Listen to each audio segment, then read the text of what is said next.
Is it wise for a husband and wife to go hunting together?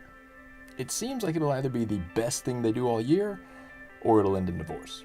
Since I like to take risks, I figured I should roll the dice on this one and go hunting with my wife. Now, she asked to go, I didn't twist her arm at all, and rifle mule deer season seemed like a good entry point. Her father and brother would be there as well, and we had been given access to a family alfalfa farm in our unit. So a private land truck hunt with her family seemed like it couldn't go too wrong. Right? All right, it's opening morning. We got here precisely way too early, and we've been sitting here in the dark and cold forever. Sarah's still cold despite having 11 billion layers on. But no deer on our side, but we just heard 2 gunshots and Zach texted us that he got one. So, and the farmers, if you can possibly hear, are starting to drive a tractor towards us. So we're gonna evacuate this blind, head to help him out. He said there's a buck still hanging out, so there's still an off chance, but it's possible we'll just be dealing with Zach's buck this morning and we'll come back out here in the afternoon. Unfortunately, we saw a ton of action that afternoon, but it was all in the form of does and fawns, and other hunters. We even watched this herd of at least 40 deer demolishing this field, and there wasn't so much as a spike in the group with them. We went back to the house for some food and rest, and hoped those bucks Zach saw and didn't shoot might be back in the morning. There's a big group of deer that we saw when it was super dark. Finally got light enough we could confirm we got at least 1 buck in the group, but they're way too far out, so we dip back down. Gotta find some cover to move down and try to head them off so that Sarah can get a shot. Love this. We never caught up to the deer that morning, and the farm was empty by the time we met up with my father-in-law. So we went home to rest up and came back in the afternoon. Unfortunately, it was pretty much the same as day one. Tons of does and fawns everywhere, but not a single set of antlers anywhere in sight. The morning of day 3 was going to be our last chance for the weekend, and I was desperately hoping Sarah would at least get a shot. Same play as yesterday. They started coming in north to south, so we dropped down off the road and come through the desert to try to head them off to the south. Hopefully we got them earlier than yesterday. We might actually get ahead of them this time. Well, no one besides Zach even fired a shot that weekend. And while it would have been nice to have more time to chase down some bucks, we had to get back to our kids. I was sure that if Sarah shot a buck, and if she wasn't crying hysterically, she'd be hooked. In the end, though, I had a terrific time hunting with my wife. And from what I can tell, she did too. It certainly didn't stress our relationship, and we didn't even fight while we were out there, even when she was literally texting in the middle of a stalk. I'm sure she'll go out with me again, and one of these days she'll get her first animal on the ground. But for now, we made some terrific memories, had a great time adventuring together, and got out and did something. I don't think every couple needs to try hunting together, but I also believe there are few things better than doing what you love with the one you love.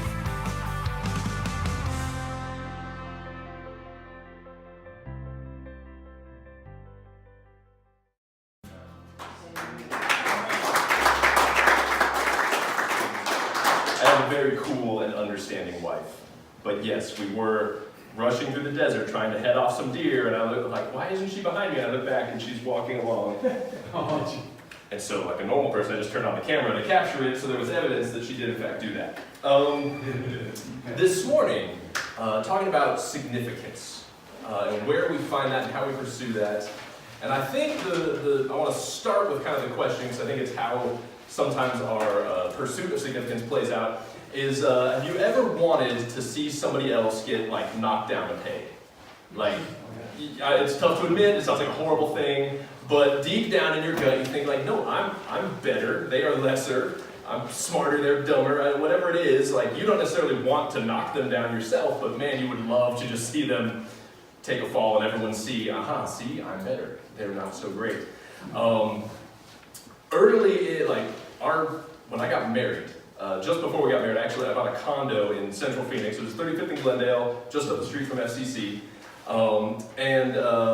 Sarah and I got married, we moved in there, and we were both, I was a pastor at First Christian, she was in her last year of college, so she was interning all through the summer, and we found ourselves just driving together to and from work in one car, and my car was just sitting there. And so I thought, well, this is dumb, let's just sell my car, because I like to make impulsive financial decisions, and we'll just get rid of this because we're not using it, and we'll save money, and we'll pay the debt, and we'll do whatever.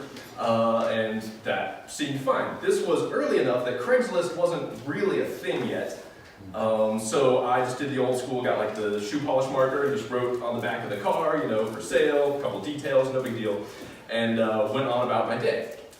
I get home from work, and my phone rings with some number I didn't recognize in the era of flip phones, so it was awesome. So I could flip it open, answer it. And I immediately begin talking to a kind older gentleman named Walter. Walter represents the HOA at the Condominium Association.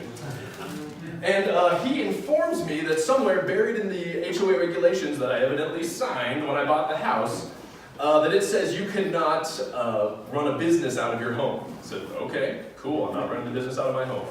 He's like, well, you're trying to sell your car. Like, it's not a business, I'm just trying to sell my car. He's like, yeah, you can't, the parking space that you pay for behind your condo, you're not allowed to post anything for sale there. I was like, you're telling me what I can and cannot write on my car? And he said, well, no, I'm not telling you specifically that, you just can't write anything that is for sale. Like, so I could write other stuff on my car, and that's fine, but I can't offer it for sale. He's like, yes, that's correct. I'm like, okay, Walter, well, you have a nice day. Slam shut the flip phone. Because now I had a plan.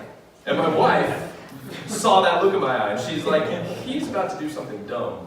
And I was. Because I went out there, like, oh, Walter, like, God bless you, Walter. He wasn't rude, I was just mad. He was the focus of my anger at the whole situation.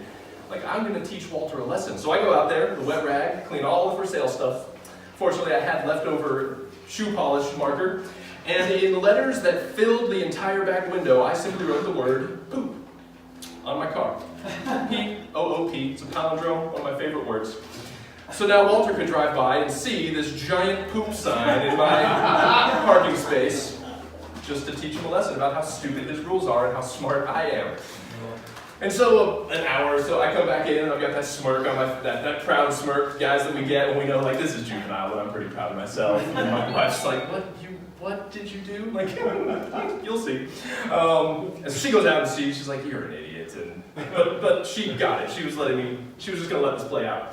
Sure enough, my phone rings again, it's Walter's phone number, and as cheerful as could be, I pick it up, well, hello, Walter, how are you doing? And I'm expecting him to just be pissed and yelling and screaming.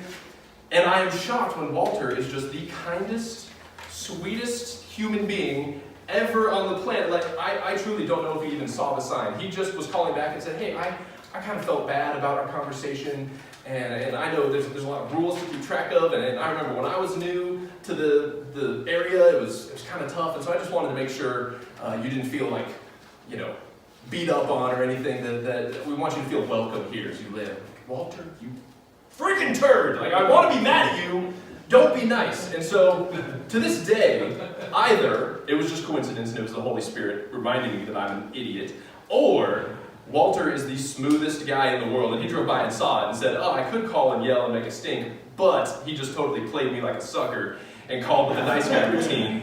Because inevitably, I hung up the phone, well, thanks, Walter, have a great day. And I went out like, oh, I have to go wipe the poop off my car now.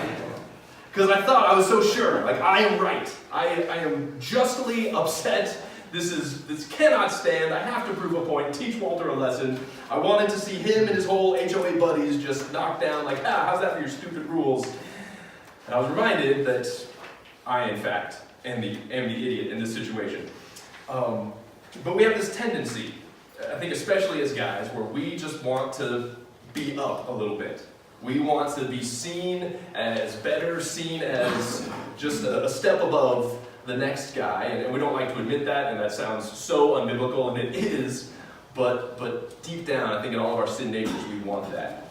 And so this morning, I want to look at a story, it involves Jesus, but it focuses more on John the Baptist, because he was faced with a similar temptation, if you will, and the way he handled it was amazing. It's in John chapter 3, if you'd like to follow along.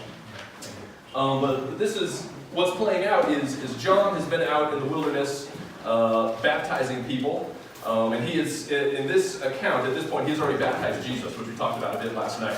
That John baptized him, there was the dove, there was the voice from heaven. Like John clearly knew, okay, he knew his purpose was to pave the way for the Messiah. And now he was certain this is in fact the Messiah. Essentially, he's done his job. But he's still out in the wilderness because he's still, even though Jesus is ramping up his ministry, he is, if anyone is going to hang around and is going to listen, is going to come see him, he'll take that opportunity and he's going to just keep pointing people towards Jesus. But what happens is some of John's followers, he had some disciples, if you will, that started following him along. They were kind of exploring and going out, and they noticed that Jesus was now getting a following, that Jesus was out baptizing people, which is the plan all along, that they're unaware of that, and they think, oh man, this guy, we hitched our wagon to this horse over here. We're in the John the Baptist camp, and now this other guy is starting to do a similar thing. And so they run back to John, kind of freaked out. Like, hey, that guy that you said was the Messiah is getting more followers. He's becoming a big deal. He's blowing up on Instagram. Like, he's becoming this huge thing, and you're not. We need to do something, right? What do we do? And John, if you've read the passage, is just very, very humble, has the big picture in mind, and doesn't seem at all bothered by the fact that his significance, or his perceived significance, popularity, might be waning. And he says the very famous line that Jesus must increase, I must decrease. That his mission all along, even before Jesus showed up, was to point people towards Jesus.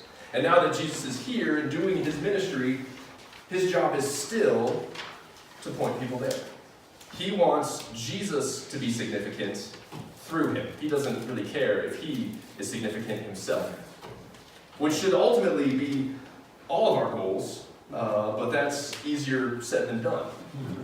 Because we live in a culture and a world that is all about achievement and success, and whatever your mental picture of success is, we're told to be that, to pursue that, and we just want to be that guy. And it's modeled for us everywhere. You look at athletes and celebrities and actors, and they just, by and large, all about them. And that's glorified and that's praised, and no one seems to have a problem with it. And it's tough to step back and realize, no, actually, I should be less so that I'm not getting in the way of Jesus' significance. And I think as men, probably one of the most common places we seek that significance is in our work, our careers. Whatever you do to put food on the table, oftentimes we don't just keep it at like, okay, God's providing and this is what I do and that's wonderful. There's always something else. There's always some other goal. If I could just get this next step up on the org chart, if I could just get this supervisor position, if I could just, get this pay bump, whatever it is, we just always want more. And it's not necessarily out of greed all the time, it's out of wanting significance. It's out of I want that promotion so that everyone will see that I'm actually better than these other coworkers of mine, which I don't want to admit, but have to admit that I struggle with that as I sit in my job and I work on a great team with great people that I love and respect. But there are times where I sit there and I see what people above me in the org chart are doing, and I'm like, I'm better than that. Which is arrogant and horrible, and I wouldn't say that out loud except to you fine people because I feel comfortable here with you. But that's the thought in my head, and there's that desire to I just wish if other people could see how much better I am and push me into that spot, then it's terrible. It's not at all what John the Baptist modeled for us, but we are so prone to wrap our significance and our identity in what we do and how well we seem to do it. I mean, as guys, it's like the first question we ask. You meet someone new, you're like, hey, you exchange names, and one of the first questions is almost always, so what do you do?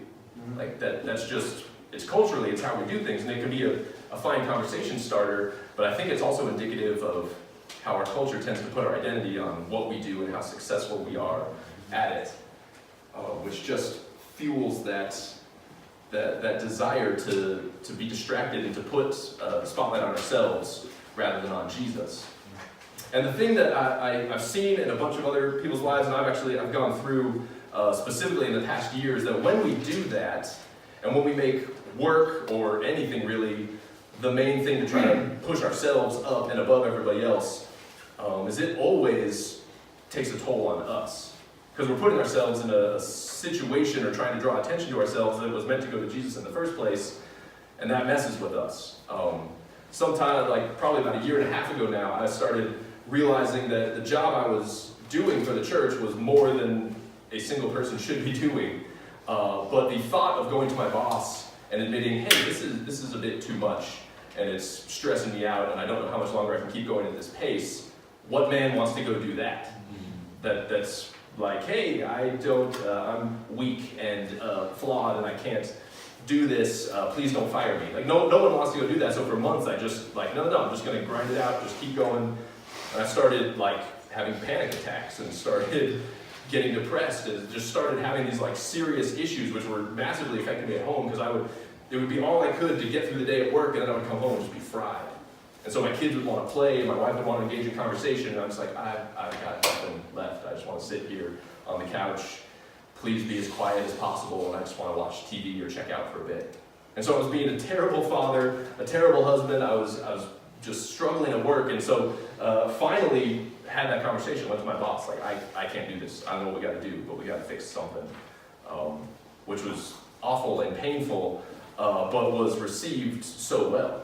And he was super understanding about it. We actually hired somebody, and we had further conversations where I actually shifted into a different role altogether on the same team, and things ended up working out.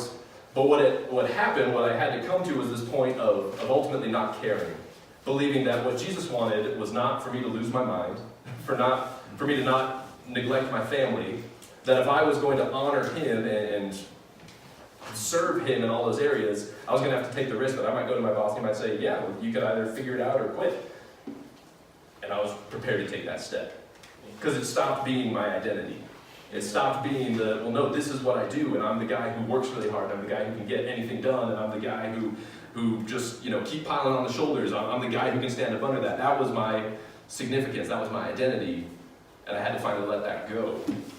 Be like, no, my identity is a servant of Jesus Christ.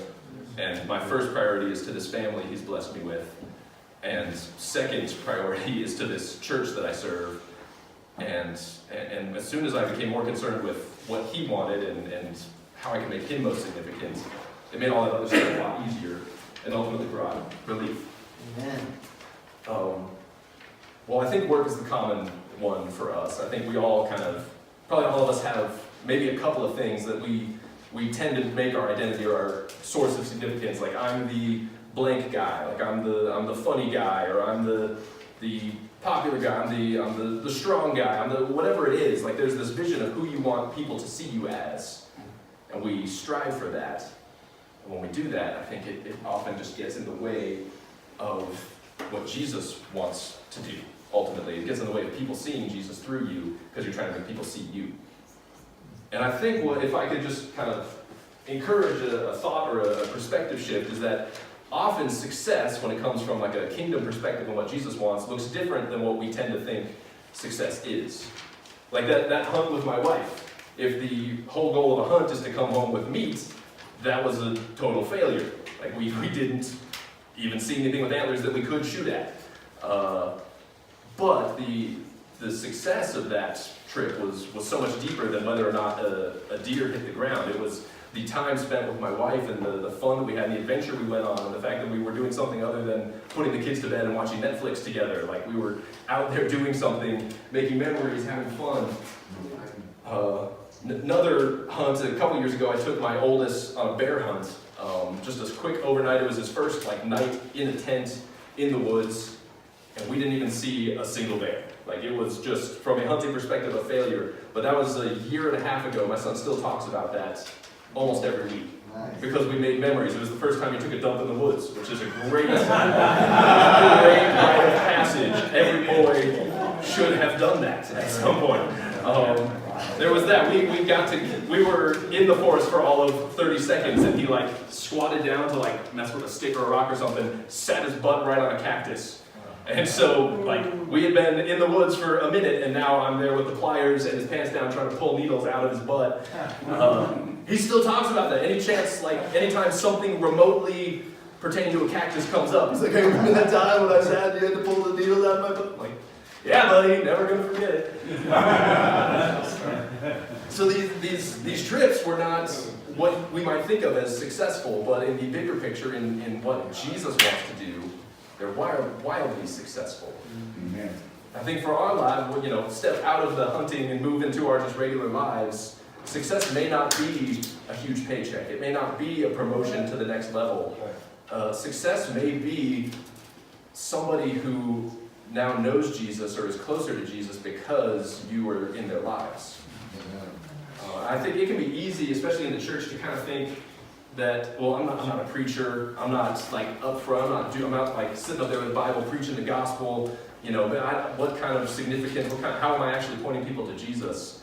Like that's like we view like this up here as the only way ministry can be done, and that's so false. Like this is just a small thing that happens. Your ministry may be to just, can I say, kick ass at your job and show your boss that your boss says like, man, there's something different about this guy. Like everybody else, I'm trying to like motivate and like they're flaking and they're not doing stuff, but this guy, something different about him. And he begins to know and understand what's different about him as he serves Jesus. And this is not just a job where he's just punching the clock. This is an act of worship for him, and that's appealing to him. Your ministry can be wherever God has you, as long as you're trying to make him famous, not yourself. And you guys know, we talked about this a little bit last night, that following Jesus is not, rainbows and unicorns the rest of your life. Like things happen, things are rough. John the Baptist story doesn't have a happy ending. There's this moment where he nails it and he says, yes, that he must increase, I must decrease. And not too long after that, John's thrown in jail because he had the nerve to tell an evil Roman leader that the affair and the marriage he was having with his sister-in-law was not okay. So he threw him in jail. And then while he's in jail, in Matthew 11, we're not going to read through it exhaustively, but there's this moment where he's sitting in prison, probably knows execution is on the table for him, and he hears what Jesus is doing. That he's out there healing people and doing all this stuff, and he's thinking, okay, I did my part. Like I paved the way, I pointed people to you, I stepped aside, I said, he must increase, I must decrease, and now I'm sitting here in prison. Is Jesus going to let me just sit here and rot in this cell? Is he going to let me be beheaded? And so he sends some of his disciples out to Jesus to ask him, like, hey, are you the actual Messiah, or should we be waiting for somebody else? Which, if you think about it, the timeline is just a low, doubting moment for John. Not to speak ill of, John's one of my Bible heroes. Wilderness wild man, if there ever was one. But in this moment, he's starting to freak out. He knows he's Jesus. He baptized him. He heard the voice from heaven. He knows who he is. But what he's really asking is, if you're really the Messiah, are you going to let this happen to me? And Jesus' response is, tell John that he knows who I am. That yes, I am that guy. And that he is blessed if he doesn't fall away because I don't do what he expects me to do. It's a tough pill to swallow sometimes. I wish it had a happier ending, but it doesn't. He stays in prison, and on a whim by this same emperor, he is beheaded. And that's the end of John's story. But I think what we can pull from that, what we can glean from that, is that faith, while it's difficult, I think faith is just a kind of a Sunday school word until we're actually risking something.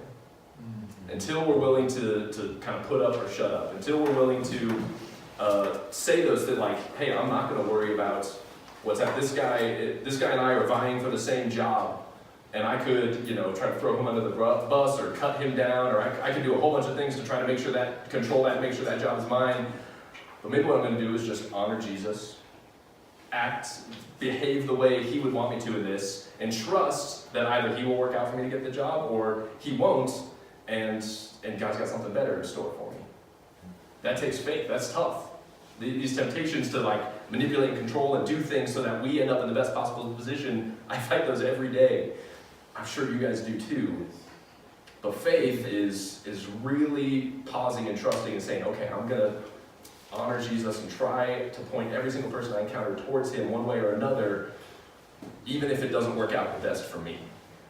Because you know that ultimately, the Bible tells us in Romans 8:28, God works all things together for the good of those who love him and have been called according to his purpose. So this morning, as we head to groups and talk about this stuff, There's questions, there's a story, there's all this stuff I don't want to derail, but just as we're hanging out today, some of us are hiking or going down zip lines, trying not to die, having faith that those cables are going to hold, just be pondering, be asking Jesus, like, okay, are there areas where I'm trying to step in the way of your significance? Where I'm trying to make people see me, see my skills, see my abilities, rather than finding every opportunity to point people to you. Let me pray for us, and we'll move on. God, I thank you that you are worthy of being significant. You are worthy of us spending every moment we can and all of our efforts trying to make you famous and point people to you. I pray that you would show each of us areas and moments and situations where we tend to try to put the spotlight on ourselves, and you would help us have the strength to step back and do whatever you call us to do to put the spotlight on you in those situations. God, we love you. I pray that you just bless these conversations. Give us a great day just enjoying fellowship and hanging out in this magnificent creation you have blessed us with. We love you, Lord. In Jesus' name I pray. Amen. Amen.